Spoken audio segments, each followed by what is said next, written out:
Hi friends, Nathan Pierce here with Family Protection Ministries. We're going to be talking today a little bit about an update on that Connecticut bill and a little bit on some legislative things here in California. But before we get into that, I just wanted to remind us all that God is faithful even when it feels like He's not. I want to read from Psalm chapter 12, and remember that this is a Psalm of David, and that David had a lot of challenges in his own life, and whether he was fleeing from Saul or fleeing from one of his sons or fleeing from the Philistines, there's all kinds of different challenges that David had in his life. And so we can kind of relate a little bit to some of those. But Psalm 12, it starts out, "Help, Lord, for the godly man ceaseth." This is from the King James. It says, "For the faithful fail from among the children of men." A little bit further down in the chapter, it says, this is David talking to God. He says, "The words of the Lord are pure words, as silver tried in a furnace of earth, purified 7 times. Then he says, "Thou shalt keep them, O Lord. Thou shalt preserve them from this generation forever. The wicked walk on every side, when the vilest men are exalted." I think this can help us to remember that even when there's trials, even when there seems to be enemies all around, God is going to preserve His people. God is going to care for them that are His.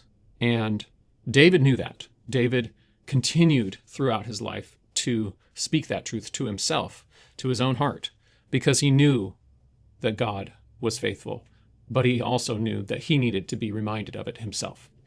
So that's Psalm chapter 12, and I would encourage you to review that when you feel down or feel overwhelmed by those around seeming to be overwhelming. And I can definitely attest to that with the legislature at times. But we're going to talk a little bit about some legislation. So let's get into it.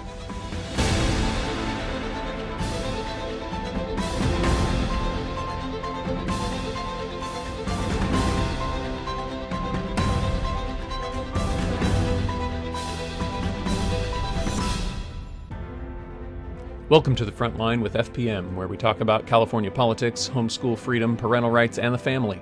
I'm your host, Nathan Pierce, and thanks for joining us today. Let's jump right in and see what's going on here on the Front Line. All right, first I want to give you an update on that bill in Connecticut.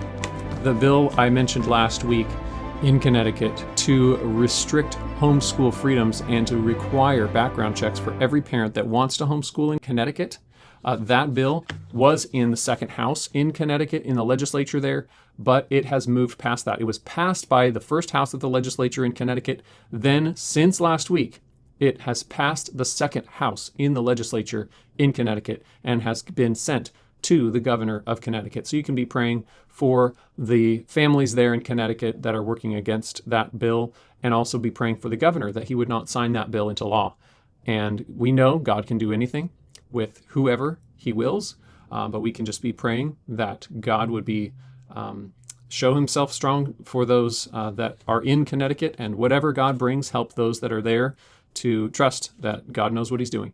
So be praying for Connecticut. That bill is at the governor's desk. He could sign it any day, or he could veto it. So be praying for that, because a good outcome would be great if he would veto that bill, and that would send a great strong message to support homeschooling and families and parental rights, right of parents to raise their children the way they see fit. So let's also look at some California-related things. I mentioned a few weeks ago there was a bill here in California to make it easier for high school students, homeschooled, private schooled, any students in high school, to get access to the federal program that is JROTC, which is the Junior ROTC program, training for leadership in the military. And it's a junior program for those that are in high school interested in going into leadership in the military. If you want to be an officer in the military, and you know that in your high school years, you can train during your high school years in that program. And that program is disseminated. It's provided through generally public school campuses throughout the country. And so there's a bill this year here in California to make that more available, because right now it's very difficult or impossible in some areas for homeschool students to be participating in that military program. But it kind of begs a broader question. I talked about, and we have an article on our website about how we don't want to really be promoting state education programs, because it's not really the job of the state to provide education, while it is the job of the government. The biblical job of the government is to defend, to punish evil, to reward good, and part of that is defending the country against harm. And so when we look at the military, we see that as a very biblical role of government. And so this bill, this idea of allowing younger people to learn how to be leaders in the military, it can be used in a very appropriate way for younger people to be training to be part of that military, which is an appropriate use of government, civil government. But when we look at the broader picture, sometimes it's hard to draw the line as to where military ends and inappropriate education begins. I'm not going to really get into that a whole lot today, but I do want to mention some things that we have worked on in the past to allow homeschoolers to access certain things. And one of those has been being able to have homeschool families be able to get driver's licenses for their children through the DMV here in California, by way of giving their children driver's training and driver's education in California through their private school that they can run through their own single family private school in California, which is an option now. It wasn't always, but we worked really hard to get a bill through. It took many years to get a bill through to allow private homeschool families to be able to give their kids driver's education, driver's training, so that they could then get a driver's license before they're 18. The alternative means of doing that previously had been to pay a driving school for your students' driver's ed and driver's training. Well, now you can do that in California for your homeschool student pretty easily without having to pay a driving school to do it. So that was a significant victory for homeschool freedoms. I would say it was an expansion of flexibility for private homeschool families in California, an expansion of our freedoms, our ability to raise our kids the way that we see fit. And it's interesting. There's another example of that would be the work permit access. Previously, we were having to get permission from a public school official to give their stamp of approval on private homeschool families' students' work permits. Now you can get you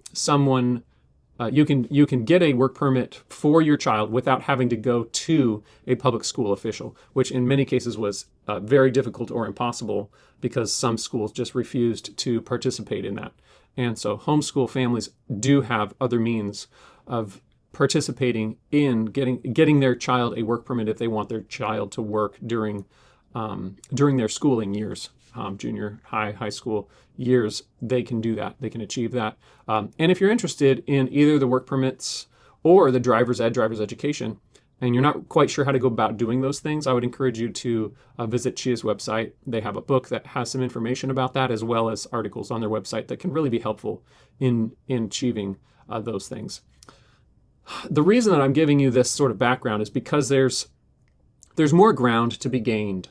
And one of the areas that I would like to see some ground gained is this issue of young people being able, homeschool graduates, not even necessarily young, but graduates of a private homeschool that are trying to get into a field of either law enforcement or a fire academy, being able to work for a fire department somewhere. That is very difficult in most places in the state of California without an accredited diploma. Now, an accredited diploma is not really something you can get from a single-family private school in California. An accredited diploma comes from an accredited institution.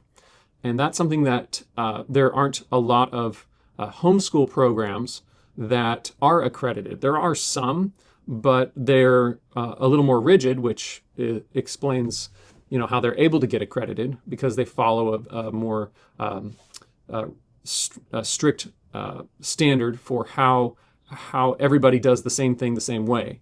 And that's not really the beauty of homeschooling. When you look at parent-directed education, it doesn't line up really.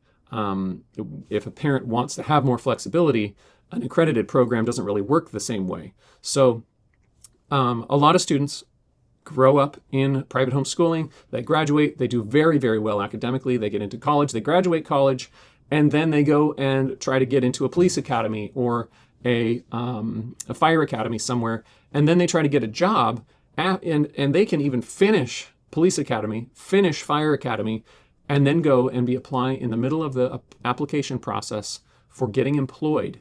And that is where they bump into this law that actually says in the statute in California that people in those fields have to be graduates of an accredited institution. It's kind of archaic language because there's not really any other place in our society that mandates that. You can be governor of California without that requirement. So it's kind of ridiculous. So looking at that, that's something that I would like to see some expansion on, and that's a particular area of legislation that I have been trying to come up with a way to move forward on for the last few years.